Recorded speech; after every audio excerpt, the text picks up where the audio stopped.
வேலூரில் காலணி தயாரிப்பு நிறுவனத்தில் நேரிட்ட தீ விபத்தில் பல லட்சம் ரூபாய் மதிப்பிலான பொருட்கள் எரிந்து சேதமடைந்துள்ளது. ராமர் பஜனை கோவில் பகுதியைச் சேர்ந்த முகுந்தன் என்பவர் மாடி வீட்டை காலணி தயாரிப்பு மற்றும் சேமிப்பு கிடங்காக பயன்படுத்தி வந்தார். அதிகாலையில் கிடங்கின் ஒரு பகுதியில் பற்றிய தீ மளமளவென மற்ற பகுதிகளுக்கும் பரவியதை அடுத்து மூலப்பொருட்கள், தயாரிப்பு சாதனங்கள் எரிந்து சேதமடைந்துள்ளன. இரவு பணியின் போது துண்டிக்கப்பட்ட மின்சாரம் நள்ளிரவில் மீண்டும் வழங்கப்பட்ட நிலையில் மின்சாரம் கசிந்ததால் தீ விபத்து ஏற்பட்டதாக தகவல் வெளியாகிய நிலையில் விடியா ஆட்சியின் சீரற்ற மின் விநியோகத்தால் பல லட்சம் ரூபாய் நட்டம் ஏற்பட்டுள்ளதாக காலணி நிறுவன உரிமையாளர்கள் வேதனை தெரிவித்தனர். தூத்துக்குடியில் காவல்துறையினர் தாக்கியதால் மனமுடைந்த கூலி தொழிலாளி உடலில் மண்ணெண்ணெய் ஊற்றி தீ வைத்துக் கொண்டு தற்கொலைக்கு முயன்ற சம்பவம் அதிர்ச்சியை ஏற்படுத்தியுள்ளது. ராஜகோபால் நகர் பகுதியைச் சேர்ந்த ஆனந்த சைரஸ் என்பவருக்கும் அவரது பக்கத்து வீட்டுக்காரரான கருப்பசாமி என்பவருக்கும் கடந்த 17ஆம் தேதி வாய் தகராறு ஏற்பட்டுள்ளது. இதுகுறித்து கருப்பசாமி அளித்த புகாரின் பேரில் அங்கு வந்த 3 சிப்காட் காவல் நிலைய போலீசார் ஆனந்த சைரஸை தாக்கியுள்ளனர். இதனால் மனமுடைந்த ஆனந்த சைரஸ் உடலில் மண்ணெண்ணெய் ஊற்றி தீக்குளித்துள்ளார்.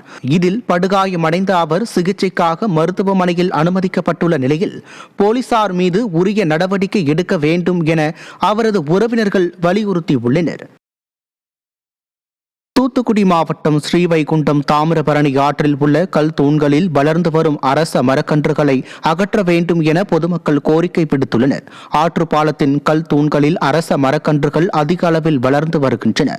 இந்த அரச மரக்கன்றுகளால் பாலத்தின் கல் தூண்களில் விரிசல் ஏற்பட்டு பாதிப்பு ஏற்படும் சூழ்நிலை உருவாகியுள்ளதால் பாலங்களில் வளர்ந்துள்ள அரச மரக்கன்றுகளை உடனடியாக அகற்ற வேண்டும் என பொதுமக்கள் கோரிக்கை விடுத்துள்ளனர். சிவகங்கை அருகே எதிரே சிலிண்டர் ஏற்றி வந்த லாரி மீது அரசு பேருந்து நேருக்கு நேர் மோதியதில் 10க்கும் மேற்பட்டோர் காயமடைந்தனர். சிவகங்கை மதுரை சாலையில் செம்பூர் அருகே விபத்து நிகழ்ந்துள்ளது. சிலிண்டர் ஏற்றி வந்த லாரி விபத்தில் சிக்கியதால் பின்னால் டீசல் ஏற்றி வந்த லாரியும் விபத்துக்குள்ளானது. போதிய ஆம்புலன்ஸ் வாகனங்கள் விரைந்து வராததால் ஒரே வாகனத்தில் 7க்கும் மேற்பட்டோர் மருத்துவமனைக்கு அனுப்பி வைக்கப்பட்டனர். அவர்களுக்கு சிவகங்கை அரசு மருத்துவக் கல்லூரி மருத்துவமனையில் சிகிச்சை அளிக்கப்பட்டு வருகிறது. ஈரோடு மாவட்டத்தில் ஜேசிபி உரிமையாளர்கள் கூலி உயர்வு கோரி 2வது நாளாக வேலை நிறுத்த போராட்டத்தில் ஈடுபட்டுள்ளனர். ஜேசிபி வாகனங்களின் விலை உயர்வு, உதிரி பாகங்கள் விலை உயர்வு, இன்சூரன்ஸ் கட்டணம் உயர்வு, ஜேசிபி ஆபரேட்டர்கள் கூலி உயர்வு போன்ற பல்வேறு காரணங்களால் தொழில் நலிவடைந்து வருவதாக ஜேசிபி உரிமையாளர்கள் தெரிவித்துள்ளனர். எனவே தற்போது ஜேசிபி இயந்திரங்களுக்கு 1 மணி நேர வாடகையாக 1000 ரூபாய் வசூலித்து வரும் நிலையில் 1400 ரூபாயாக உயர்த்த வலியுறுத்தி ஜேசிபி உரிமையாளர்கள் சங்கம் சார்பில் 2வது நாளாக வேலை நிறுத்த போராட்டம் தொடர்ந்து வருகிறது. கிருஷ்ணகிரி மாவட்டம் போச்சம்பள்ளி அருகே சாலை விரிவாக்க பணியின் போது குடிநீர் குழாய் உடைந்ததால் பல லிட்டர் குடிநீர் சாலையில் வீணாக ஓடியது. ஓடைப்பட்டி கூட்ரோடு பகுதியில் உள்ள தரைப்பாலத்தை விரிவாக்கம் செய்யும் பணியின் போது எதிர்பாராத விதமாக மேல்நிலை நீர்த்தேக்க தொட்டிக்கு செல்லும் குடிநீர் குழாய் உடைந்தது. இதனால் பல ஆயிரம் லிட்டர் குடிநீர் வீணாக சாலையில் ஓடியதால் அப்பகுதி மக்கள் குடிநீர் இல்லாமல் கடும் அவதியடைந்து வருகின்றனர். திறனற்ற திமுக ஆட்சியில் அதிகாரிகளின் அலட்சியத்தால் மக்கள் குடிநீரின்றி தவிக்கும் நிலை ஏற்பட்டுள்ளதாக குற்றம் சாட்டப்படுகிறது.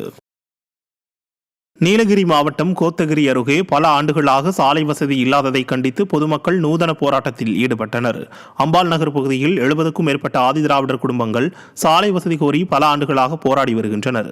இருந்தும் எந்த நடவடிக்கையும் இல்லாததை கண்டித்து ரேஷன் கார்டு, ஆதார் அட்டை உள்ளிட்ட அரசு ஆவணங்களை ஆட்சியருக்கு பதிவு தபால் மூலம் அனுப்பி வைக்கும் போராட்டத்தில் அப்பகுதி மக்கள் ஈடுபட்டதால் அங்கு பரபரப்பு ஏற்பட்டது.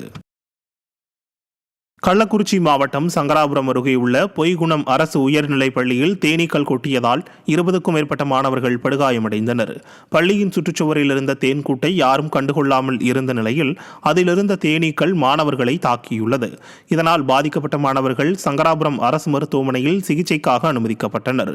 ஸ்டாலின் ஆட்சியில் அரசு பள்ளிகளில் முறையான பராமரிப்பு பணிகள் நடைபெறுவதில்லை என மக்கள் வேதனை தெரிவிக்கின்றனர்.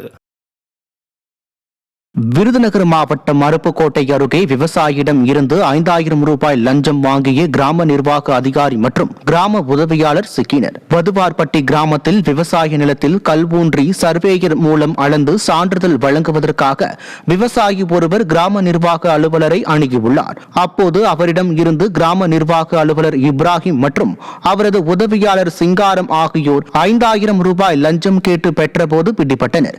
திறனற்ற திமுக ஆட்சியில் அரசு